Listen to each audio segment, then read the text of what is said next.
You're not busy, you're just hiding inside activity so you don't have to face what actually matters.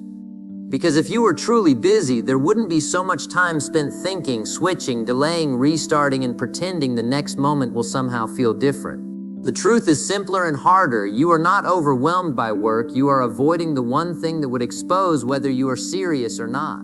Think about your last few hours. You were doing things, but nothing actually moved forward in a meaningful direction. You answered small distractions, you handled easy tasks, you stayed inside motion that felt productive enough to justify the day. But when it comes to the one task that actually carries weight, you keep circling around it like it belongs to another version of you. And this is where the real problem sits. Not in your schedule, not in your time, in your avoidance of friction.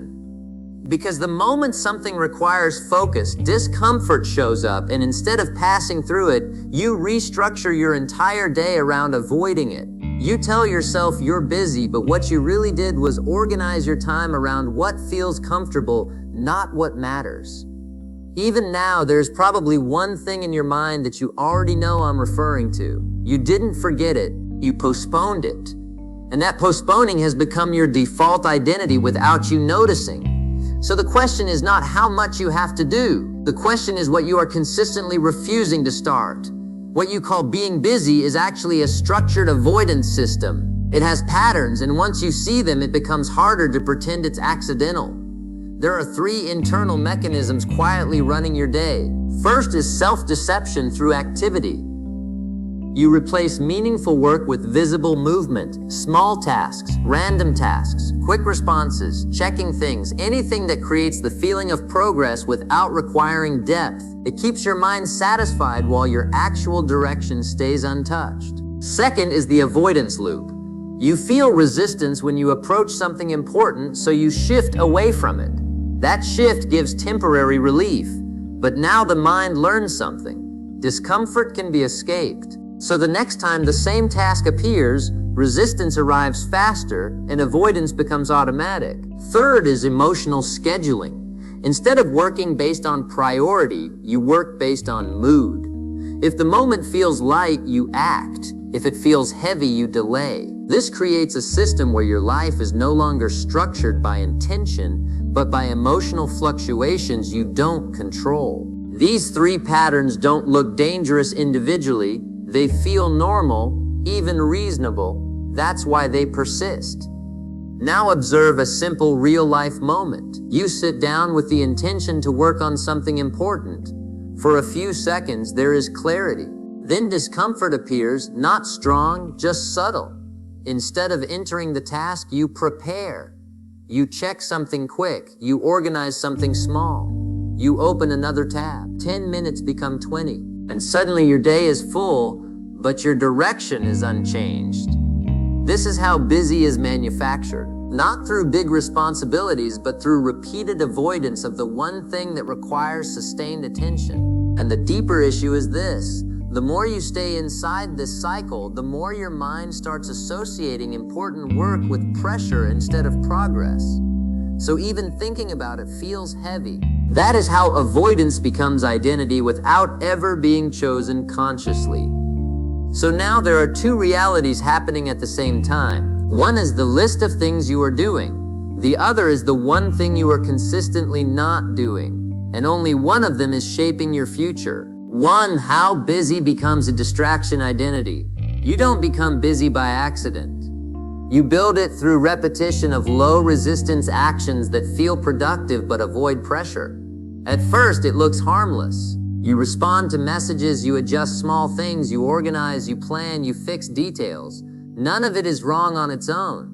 But together it creates a pattern where you are always engaged yet rarely challenged. And that's the key difference. Engagement is not progress. The mind prefers this state because it removes uncertainty.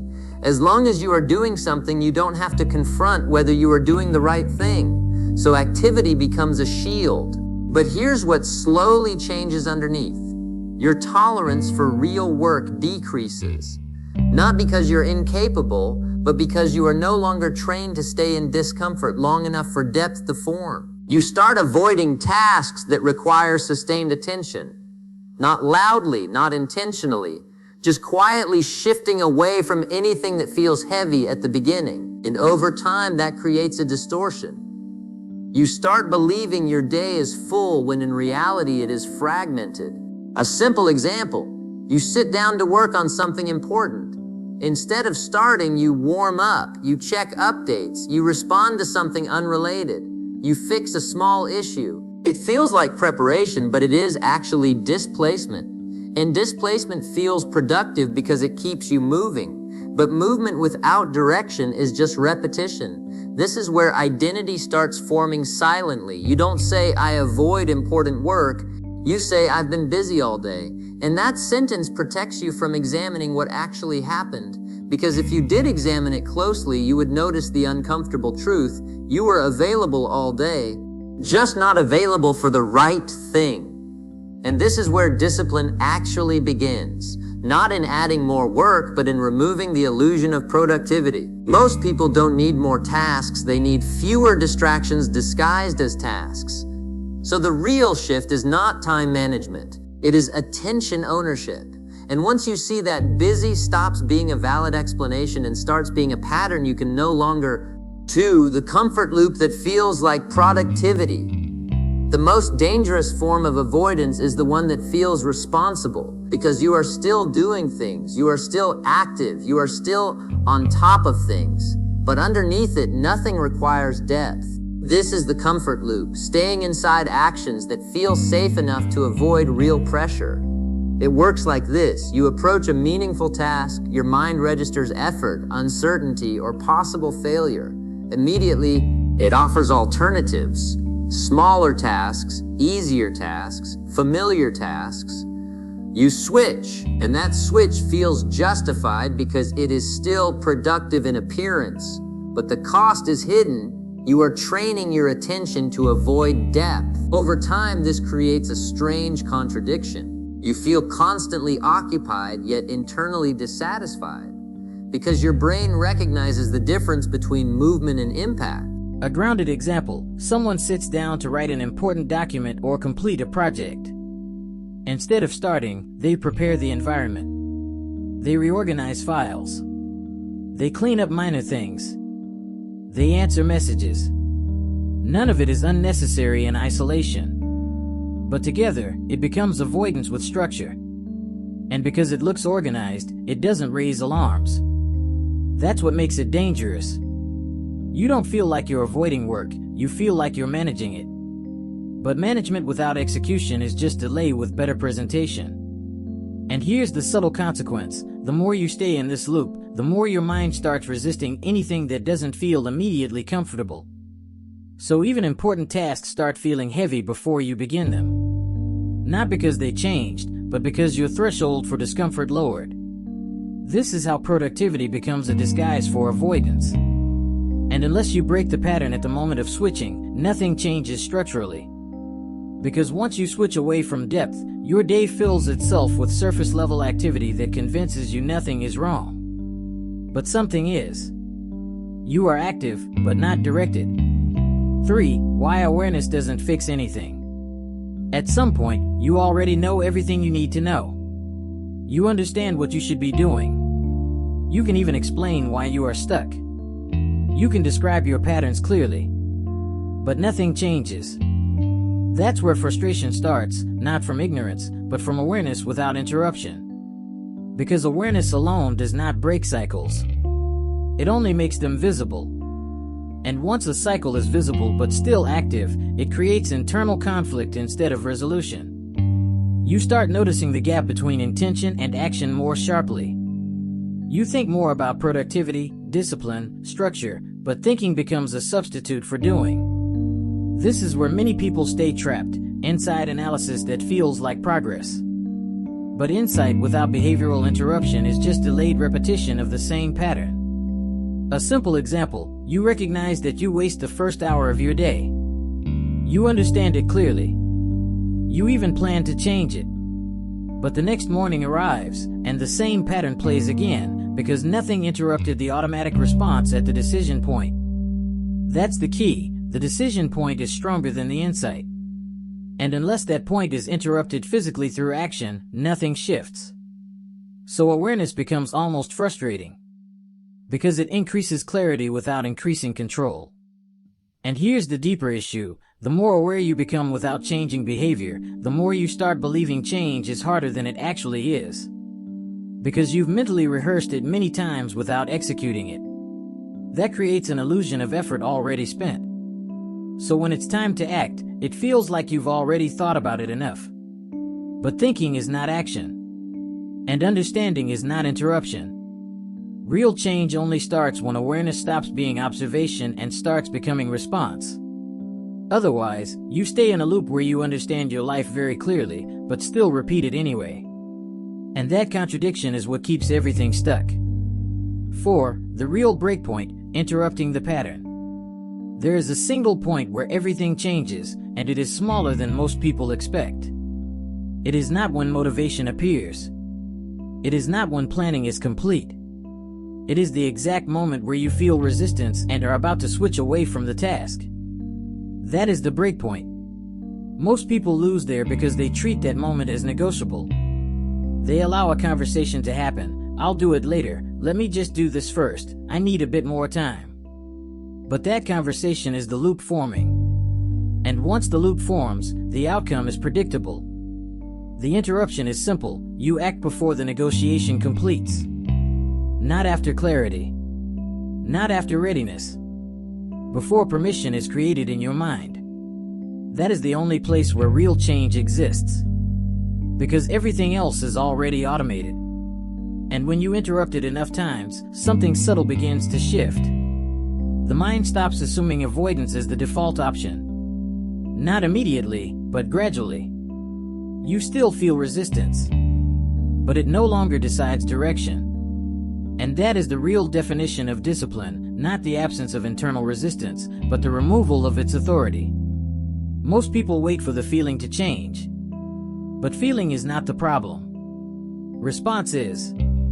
So the breakpoint is not emotional. It is behavioral.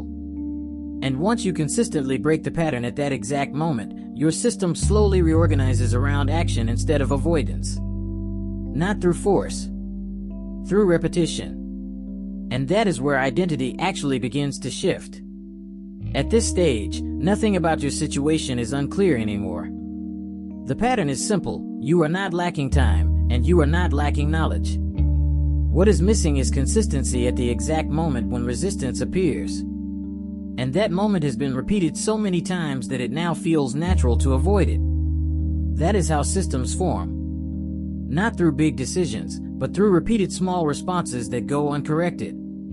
You start your day with intention, but intention alone does not carry weight when it meets discomfort. And every time discomfort wins, even slightly, it reinforces a structure inside you that prioritizes ease over direction. This is why your life can feel busy without feeling meaningful. Because activity is present, but alignment is missing. And alignment is not created by thinking more clearly. It is created by acting earlier in the cycle of resistance. What you call discipline is not a personality trait. It is a repetition pattern. At the core, there are only two directions your behavior can take in these moments. You either negotiate with resistance, or you interrupt it. Negotiation leads to delay, fragmentation, and scattered attention. Interruption leads to friction, but also direction. And over time, those small choices accumulate into identity, not in theory, but in outcome. Because identity is not what you believe about yourself. It is what your behavior repeatedly confirms without debate. If your repeated behavior is avoidance, then your system learns avoidance as default. If your repeated behavior is action at the point of resistance, then your system learns execution as default. Nothing else changes the structure. Not motivation. Not understanding. Not pressure from outside. Only repetition at the decision point. And this is where responsibility becomes unavoidable. Because at this stage, the problem is no longer hidden. You can see it clearly in your own patterns. You can recognize when you are switching away. You can feel when negotiation begins. That awareness removes the excuse of ignorance. So what remains is not confusion, it is choice. And choice, repeated, becomes the only mechanism that matters. There is no dramatic transformation required. No sudden personality shift. Only a quieter adjustment in response, what you do in the first few seconds when resistance appears. That is where your entire structure is currently being decided. Not in long-term planning. In short-term response. And that is the only place where change is still available. Nothing about your situation requires more explanation. You already see the pattern clearly now. Avoidance doesn't happen in big moments. It happens in small transitions where you decide whether to enter discomfort or step around it. And most of your outcomes are being decided there, long before you ever label the day as productive or wasted. The shift was never about becoming someone new. It was about removing the habit of negotiating with resistance every time it appears. Because negotiation is where delay survives. And delay, repeated often enough, becomes structure. What changes everything is not intensity, but timing, how early you act when the impulse to avoid shows up. That is the only real control point you have. Not the entire day. Not the entire plan. Just that moment where action is still possible before the mind builds excuses around it. If you consistently change that moment, your system has no choice but to adapt. Slowly, quietly, without resistance you can easily notice at first. And over time, something stabilizes, action stops feeling like a decision you have to prepare for, and starts becoming the default response that doesn't require internal debate. Nothing dramatic happens in that shift. But everything structural changes underneath it.